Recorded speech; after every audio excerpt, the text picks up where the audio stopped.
Trade with Pakistan stock market update. क्या आप भी पाकिस्तान स्टॉक मार्केट में इन्वेस्ट करके पैसा कमाना चाहते हैं तो नीचे दिए गए हुए व्हाट्सएप नंबर पर कांटेक्ट करें, क्योंकि हम आपको देंगे बर वक्त बेहतरीन मशवरे। उसके साथ साथ अगर आपको हमारा कंसल्टेंसी सर्विसेज ग्रुप ज्वाइन करना है या फिर अकाउंट ओपन करवाना है तो आप हमारे नीचे दिए गए हुए व्हाट्सएप नंबर पर कांटेक्ट कर सकते हैं। अस्सलाम वालेकुम everyone, this is Fiza Faheem once again और मेरे साथ एक बार फिर सर जफ़र मोदी मौजूद हैं। आइए जानते हैं मार्केट का अहवाल। अस्सलाम वालेकुम फिज़ा। सर मार्केट के बारे में बताएं। मार्केट फिज़ा अभी डायरेक्शन लेस है, वॉल्यूम भी बहुत कम हो रहे हैं। मार्केट में आज एक अच्छी खबर आने की है कि थोड़ी देर में क्या अनचेंज रहेगा मॉनेटरी पॉलिसी, लेकिन इसके बावजूद जो इस्लामाबाद से खबरें आ रही हैं और जो कल प्राइम मिनिस्टर साहब की जो तकरीर थी और उसके बाद जो काउंटर तकरीरें हो रही हैं वो बिलो द बेल्ट हो गई है, और वो जो है पैनिक क्रिएट करती है इन्वेस्टर्स को कि भाई ये इस्लामाबाद में हो क्या रहा है, क्या कहीं निगोशिएशंस हो रही हैं टीटीपी से या नहीं, क्या कोई नया ग्रुप आ गया है जो टेररिज्म बढ़ा रहा है कि नहीं, क्या इकोनॉमी की जो मेन फिगर्स थे वो सही हैं कि नहीं, क्या डॉलर रुपी की पैरिटी स्टेबल होने के बावजूद कैपिटल मार्केट में और इंटरेस्ट रेट के स्टेबल होने के बावजूद कैपिटल मार्केट में क्यों तेज़ी नहीं आ रही। तो ये सब जो सवाल हैं ये कैपिटल मार्केट में ही नहीं पूछे जा रहे, बल्कि आप अगर दूसरी मार्केट्स में जाओ, शहर में पूछो, लोगों से पूछो, तो यही अफरा तफरी हर जगह नज़र आएगी आपको। सर अभी आपने इमरान खान की स्पीच के बारे में बोला, तो आपकी अपनी क्या राय है इस बारे में? मैं बड़ा डिसअपॉइंट हुआ हूँ ये कल तकरीर देखकर और सुनकर कि बॉडी लैंग्वेज भी कुछ समझ नहीं आ रही थी, कुछ नई स्टाइल का था। फिर जिस तरह की थ्रेटनिंग वॉइस थी जो, और जो स्टेप डाउन की बातों में रिवेंज की बातें साथ मिक्सअप होना, ये एक अच्छे जो लीडर होते हैं वो इस तरह नहीं करते। फिर मैं एग्जांपल भी देना चाहता हूँ कि जिम्बाब्वे में जब उसको रोडेशिया से जिम्बाब्वे किया गया, उसको वो मिली ब्रिटिश, उससे आज़ादी मिली, तो रॉबर्ट मुगाबे उधर का वो बड़ा, लेकिन वो आखिर तक है ना अपनी लीडरशिप छोड़ नहीं रहा था, लेकिन उसकी दिमाग की जो स्टैंडर्ड था वो बदतदरीज कम हो रहा था। आखिर में फ़ौज ने आकर उसको स्टेप डाउन करवाया।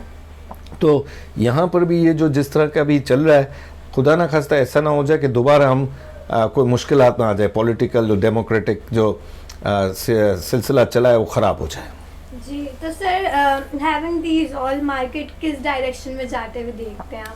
देखिए, मैं आपको कह रहा हूँ ना कि अभी बहुत अच्छी खबर है कि अगर इंटरेस्ट रेट नहीं जल्दी बढ़ा रहे तो मैं ये सोच रहे थे हम लोग कि आज तो मार्केटों में 5 के और 6 के पी मल्टीपल्स पर ख़रीदारी होनी चाहिए और फंड मैनेजर्स को आना चाहिए था। पहला वर्किंग डे भी है, पूरा हफ्ता बिजनेस का मिलेगा, और जनवरी की भी क्लोजिंग अब आ जाएगी।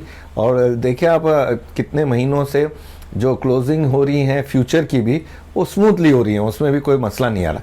लेकिन यहाँ पर फंड मैनेजर्स एक्टिव नज़र ही नहीं आ रहे। सुबह से हम बैठे हुए हैं, फंड मैनेजर्स भी नज़र नहीं आ रहे। रुपी टर्म में आप देखो तो वॉल्यूम नहीं है। 15, 16, 17 करोड़ शेयर में पूरी स्टॉक एक्सचेंज तो नहीं चल सकती। जी सर, तो न्यू इन्वेस्टर्स को इस वक्त कहाँ देखना चाहिए? फॉरेन मेरे ख्याल में तो उनको इन्वेस्टमेंट करनी चाहिए। ये यूटिलिटी के शेयर देखें आप, बड़े बड़े एनर्जी के स्क्रिप्ट्स देखें, टेलीकम्युनिकेशन का शेयर देखें, बैंकें सस्ती देखें, सब मिल रहा है, ख़रीदार नज़र नहीं आ रहा।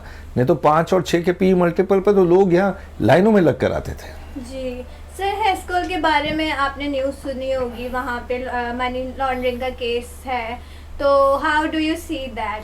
देखिए, मैं आपके हर प्रोग्राम में कहता हूँ कि पर्टिकुलर स्क्रिप्ट को मैं डिस्कस नहीं करता हूँ, लेकिन ये है कि आजकल जो स्कैंडल्स आ रहे हैं पर्टिकुलर अलग अलग स्क्रिप्ट्स पर, वो कैपिटल मार्केट ने ना कभी देखे थे ना सुने थे। और उसका पहले कभी भी कैपिटल मार्केट्स के अंदर जो लिस्टेड कंपनी होती थी उससे कोई कनेक्शन नहीं होता था। कैपिटल मार्केट में जो लिस्टेड कंपनी होती थी उसका कनेक्शन होता था कि भाई वो जो उन्होंने कर्ज बैंक से कितना लिया है, उनका बिजनेस कैसे जा रहा है, उनका इंफ्रास्ट्रक्चर कैसे है, उनके पास टीम कितनी स्ट्रांग है, वो पे आउट कितना करते हैं, वो अपने स्क्रिप्ट्स का संभालते किस तरह हैं, उसको ट्रांसफ़र कैसे करते हैं, ये सब इंटर रिलेटेड होते थे। अब ये जो नए नए स्कैंडल्स आ रहे हैं जो जुड़ जाते हैं स्क्रिप्ट के साथ, वो बड़ा तशवीशनाक है। तो सर अभी आपने जिक्र किया मार्केट प्रेशर और रोल ओवर एंड ऑल, तो आप क्या यही वजह देखते हैं कि मार्केट में इतना प्रेशर है या फिर कुछ और वजह है? भाई प्रेशर मैंने आपको कहा ना, हर तरफ से इस वक्त आ रहा है कैपिटल मार्केट। एक तो फंडिंग ना आना, नए इन्वेस्टर ना आना, दूसरा आप ये सोच लो कि फंडिंग ना आना, अच्छी खबरों का भी मार्केट को पुश ना कर सकना, फंड मैनेजर्स का इनएक्टिव रहना, अच्छा अच्छे शेयरों के लिए डिमांड की जगह सप्लाई ज़्यादा होना, और सबसे बड़ा ये जो मैं आपको कह रहा हूँ पॉलिटिकली और इस्टेब्लिशमेंट और अपना बॉर्डर सिचुएशन, टेररिस्ट सिचुएशन, इसका इफेक्ट आना, तो ये सब चीज़ें आपकी कैपिटल मार्केट को अच्छे डायरेक्शन में तो नहीं ले जा सकेगी। सही सर, तो in the end how would you conclude market problems and their directions? थोड़ा सा हमारे viewers I believe that the market will turn around. There's no doubt about it. But the situation right now is this, that we are going through a kind of a mid-crisis, like very small crisis which is brewing up, which might turn into a bigger crisis. I hope that doesn't happen. If it doesn't happen, then you'll see the market flourish. Thank you so much, sir, for your precious time. Thank you for watching. Keep watching. Allah Hafiz.